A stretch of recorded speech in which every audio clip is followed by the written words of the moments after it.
Hey guys, welcome back to World of Warships. Today we're taking a look at the new Dockyard ship, the Blucher. This is the Tier 9 German cruiser based on Hipper, and it's AP focused. But before we get into the games with this ship, we can admire the artwork that Wargaming has put into this Dockyard, as well as talk about the cost of this ship and what is involved in this Dockyard. So to get this ship, it's going to be 20 stages, and each stage will cost you 2,000 doubloons if you want to buy it all the way through. There will be two starter packs, one for 7,800 doubloons, getting you 6 phases, and a different pack for 3,200 doubloons for 2 phases. 18 phases will be earnable completely for free.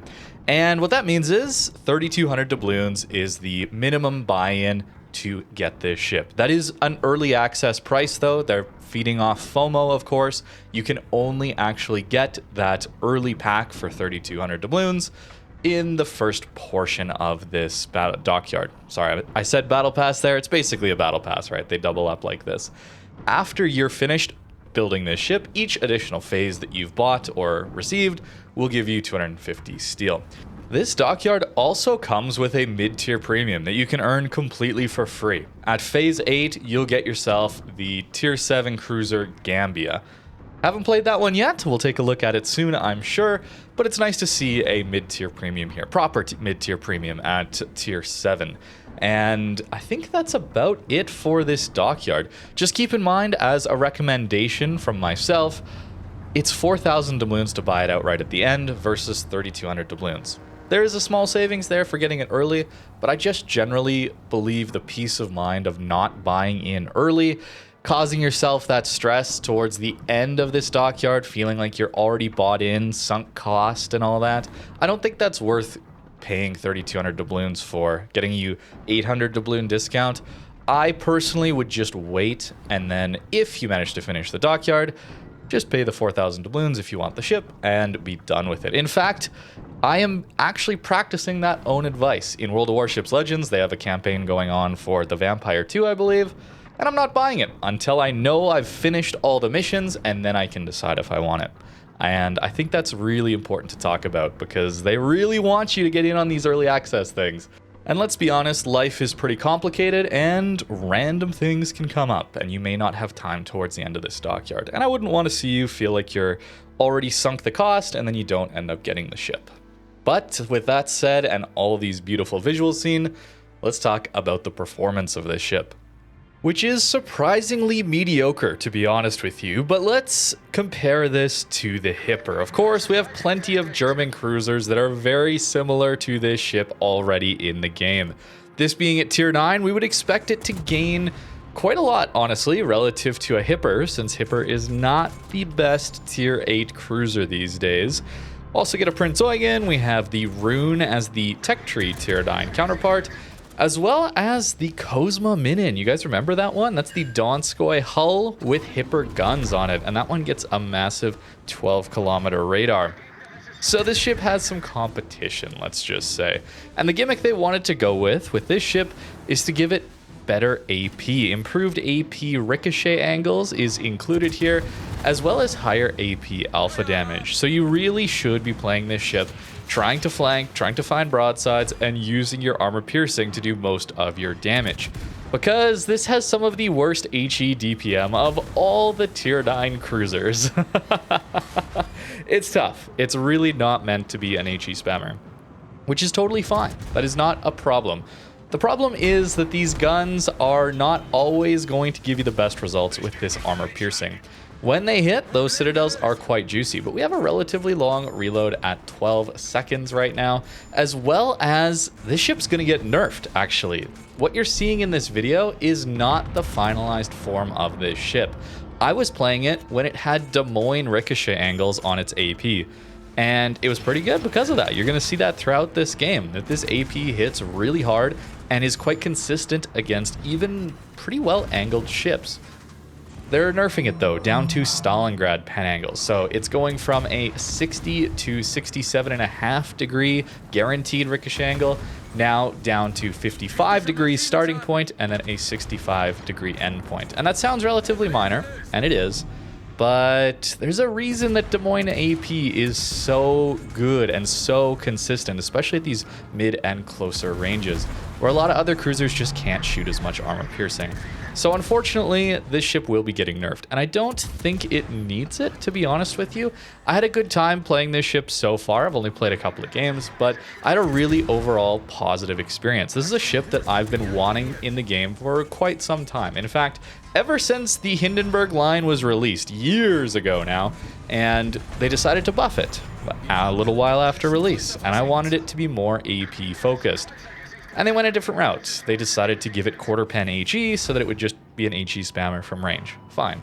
But I wanted the AP version, and we finally get it. And they had to nerf the AP down just a little bit. So let's talk DPM in particular. I've already mentioned it, but your HE DPM is 100,000 only, and your AP DPM is 244,000.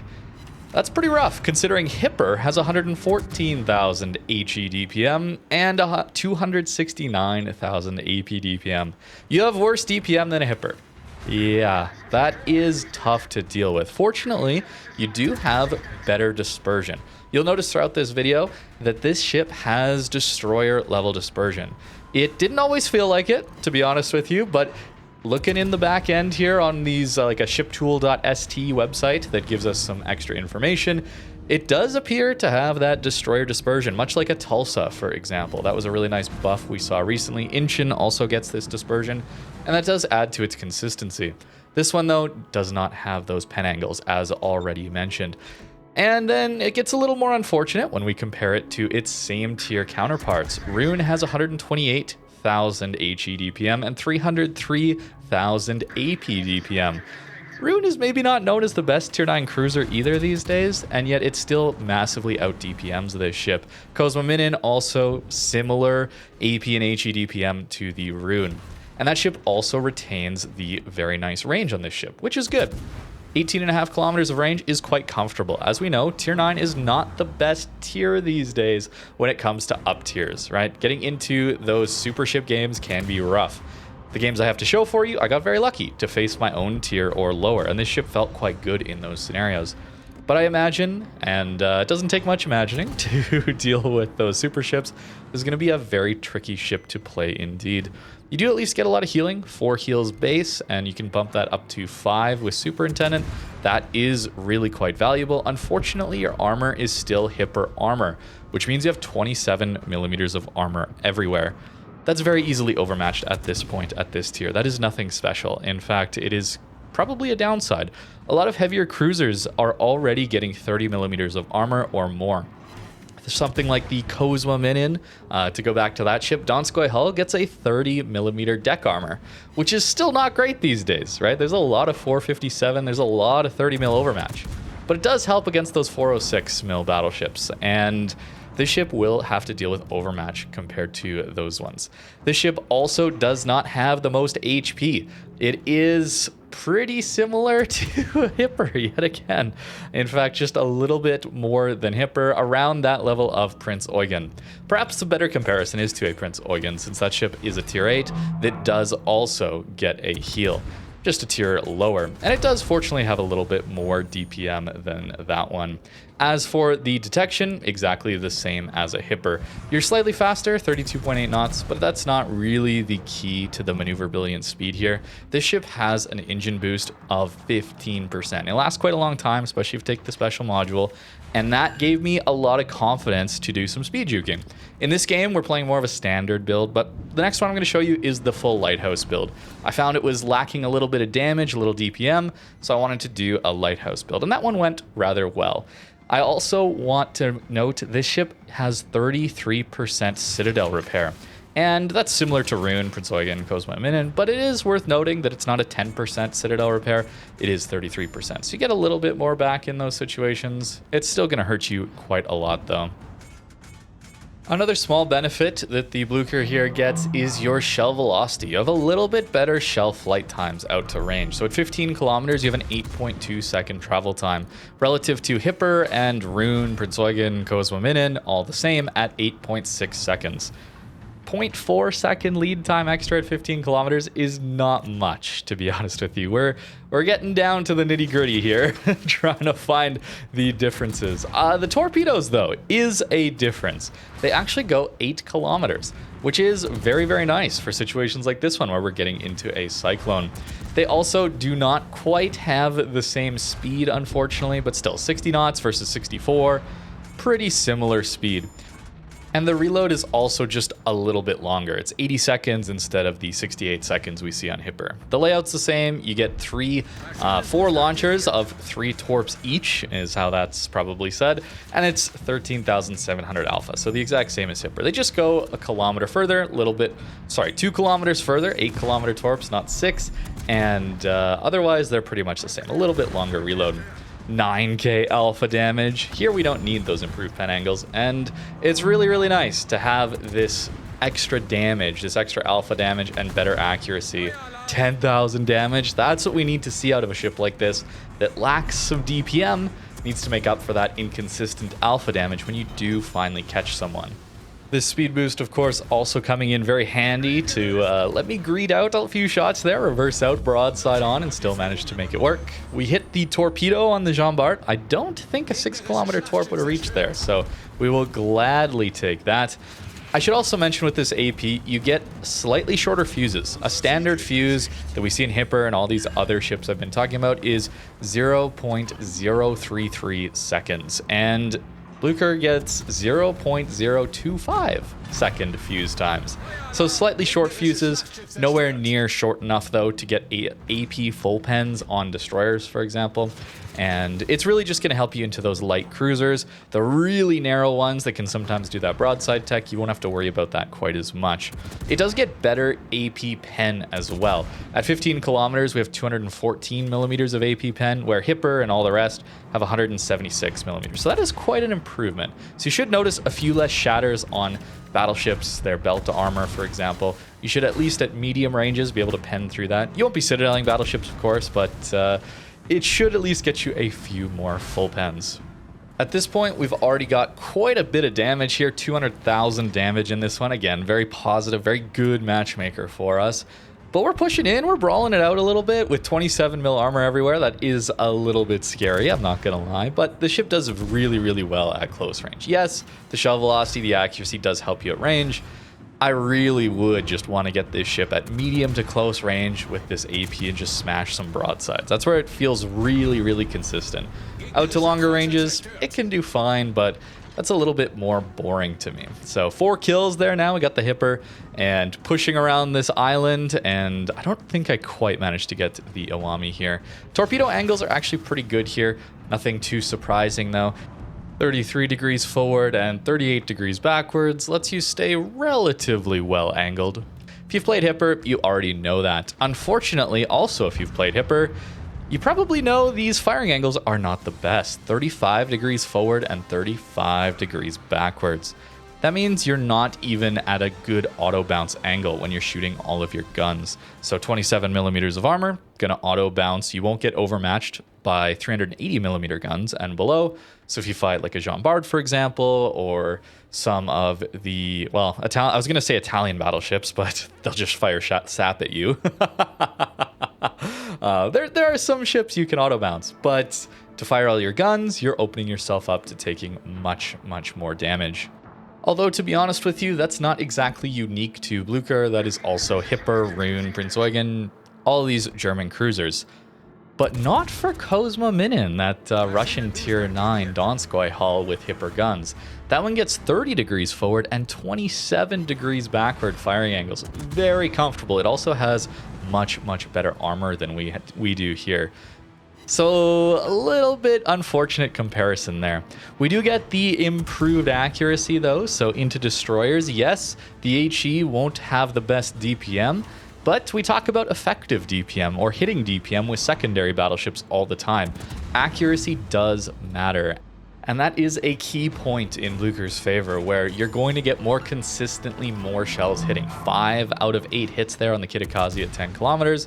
Not going to happen every time, but more consistently with this ship. So while your absolute DPM is a little worse, effective DPM is probably a little bit higher. This also retains that nice quarter pen that we see on all the other German cruisers with this HE. The fire chance is the same, so again, a little bit longer reload here. Results in lower DPM, lower fires per minute, but it can still farm reasonably well. 7 of 8 there on the Kitakazi. It is still worth swapping over to this HE. It is still worth going after those destroyers. A little bit better shell velocity too, as mentioned, going to make it just that little bit more consistent for you. Unfortunately, another area where they nerfed the Blücher here relative to Hipper, Roon, Prinz Eugen, all these ships we've been mentioning so far, is actually the AA. Of course, they're proposing a rework to carriers and the AA system, so who knows how that changes in the future. But for now, you do have quite a bit weaker AA relative to these other ships, Hipper and Roon, Prinz Eugen, Cosmomin, and specifically your DPS, your aura damage, the consistent damage. As for the flak, it is the exact same. You get those 5+1 flak bursts, but you know, with the new system, that's probably all going away. Who knows what's actually going on there? They are testing it these days, but a little bit weaker AA is quite disappointing. Nice salvos into this John Bart, even as he gets more angled. Unfortunately, unfortunately, they can't seem to get these ships in our hands to make content on without having a few buffs or nerfs here and there that we can't actually test before the ship goes live. So hopefully it's not too drastic of a change, but considering how average, I guess I'll say for now, average feeling Blucher is, it's not especially strong with that AP already. To nerf down those pen angles even further, I'm a little worried as to how that's going to impact this ship's performance and how it feels to play a ship with longer reload than a Hipper, which is a tier lower than you. With pretty close to the same guns, except for this AP. That is a little bit concerning. Although, you do have a heal relative to Hipper, as well as you do have this really, really nice engine boost. It lasts a very, very long time, 180 seconds, 15%.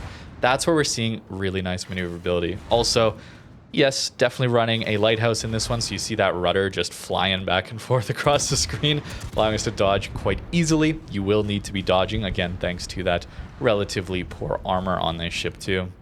But if we can play this ship as a mid-range flanking ship, getting those AP salvos in broadsides like this Iowa here at, 14-ish kilometers away, you can still get some very nice salvos in, and this ship feels relatively good to play. Of course, what you really want to be fighting are those cruisers and light cruisers. When you can find them broadside, that's where this ship really shines. That's not exactly unique to this one, though. Most ships in the game are pretty good against light cruisers. As it turns out, most ships are pretty good in this situation. This ship is as well, but it is not unique to this one that a Seattle just broadside on at 9 or 10 kilometers is going to get nuked out of the game. But it does do it, right? These are the things that it needs to consistently do to justify that this AP is special, but we're not gaining much in DPM. In fact, we're losing a lot in DPM. Now, maybe not the most fair comparison here, but let's compare it to a Buffalo, for example. Another tier 9 cruiser that also has 27 millimeters of armor. Buffalo has 201,000 HE DPM, quite literally double. 360,000 AP DPM, and it's got those improved pen angles, the full Des Moines style ones. It's of course got quite a bit floatier shells, so much harder to lead the targets there, not as much range. You can't do this HE farming of an Alsace, you don't have HE pen like this ship does have, so there are certainly some things about this ship that does make it quite good at tier 9. Certainly the hydro as well, not unique to this ship, but a lot of these German cruisers have really, really nice hydro, 6-kilometer range, really useful for torpedoes, as well as dealing with destroyers and smoke screens if you can get close enough. But unfortunately, as you can probably tell, I'm kind of grasping for things that make this ship unique. Features, elements, gameplay style that this ship does better than other ships. Why should you be grinding out an entire dockyard for this ship when it is very vanilla and unfortunately getting a nerf to that AP before it does go live as well? And that's quite unfortunate. It seems like these days, just to go back to some conversations we've been having on monetization, Gonzaga, Monmouth, things are expensive, or with those ships, 3,200 doubloons for this one, or 4,000 if you wait a little bit. That's not too bad, but this is a very vanilla ship, and I have nothing against having a vanilla ship with a slightly unique AP salvo. In fact, look at these games we're having, right? Over 200,000 damage in the last one, and this one is going to get up there as well. It's a fun ship in the right scenario. This is, again, really, really good matchmaker for us, but it's not so groundbreaking that I don't think everybody needs to rush out and go get this ship, obviously. And I'm worried that the more this happens, that we get this pendulum effect between relatively boring, relatively mundane ships and people dog on wargaming for this is not very interesting, this is dead on arrival or anything like that. Then we'll swing back the other way and we'll get some absolutely broken, crazy stuff that is no fun to fight at all.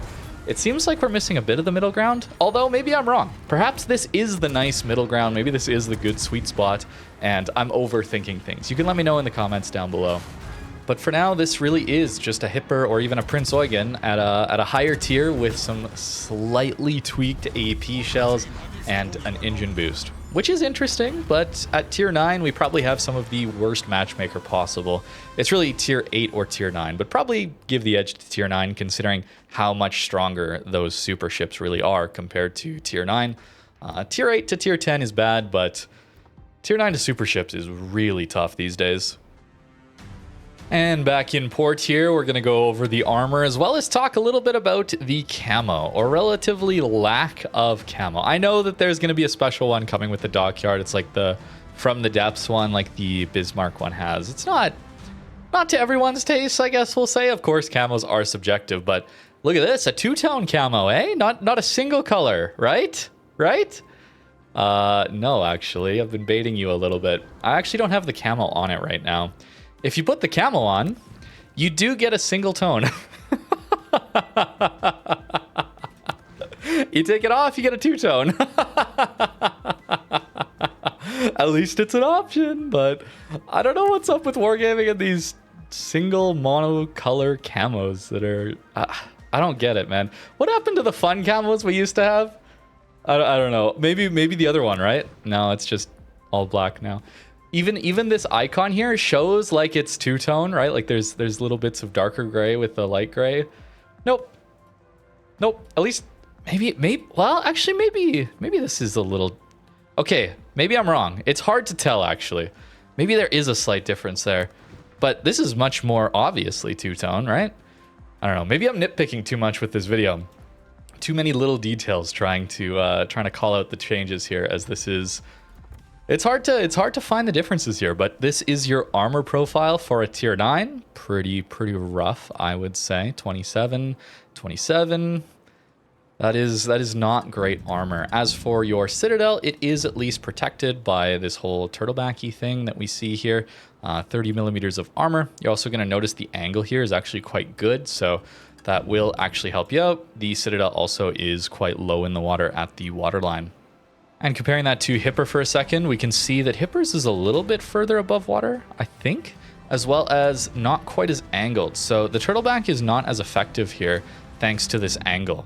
And that results in, well, taking more citadels, honestly. And it's somewhat effective here on Hipper, but I do think on Blucher we're going to see it be more impactful. It's just at a better angle. It's also much lower in the water, so... Hopefully you're not going to eat as many citadels, but I don't think that's as big a deal with this ship as the just general overmatch that you're going to have to deal with this ship here. A little bit of icebreaker, kind of. It does help you in those YOLO situations to get your torpedoes off for sure, but for the most part, at the mid-ranges that you're likely to be playing this ship, the shells are going to impact you at an angle like this, where it is just all overmatch. And unfortunately here we also see this Cosmo Minin as 30 millimeters of armor. It's a different hull, obviously. It's a different ship. 27, 30 here. Only 25 on the bow, so you're giving up 2 millimeters on the bow for an extra little bit of overmatch protection on your deck armor. For me, I'd give that up 10 out of 10 times. That's a very easy trade to make. In fact, I wish more ships had stronger deck armor. That's something I've kind of been musing about, I suppose, thinking about, is how do you deal with the overmatch as a cruiser, mid-tier, high-tier, all that? It's very, very frustrating. But how do you get rid of overmatch without making it so everyone can just bow on tank everyone, even at mid and close ranges. Suddenly, that wouldn't be such a good playstyle. But I've been thinking that if all these cruisers got 40 millimeters of deck armor, you cannot overmatch the deck armor. That would mean at these mid and long ranges, you're not getting as punished. You're not getting punished like you currently are with these overmatch systems. Yet, it would still make it so a cruiser can't outbrawl a battleship because they can get overmatched through these areas at close range. Maybe. I don't know if that's an actual solution or not. I'm kind of doubting what I actually think and how effective it would be, considering how poorly this carrier rework thing is going right now.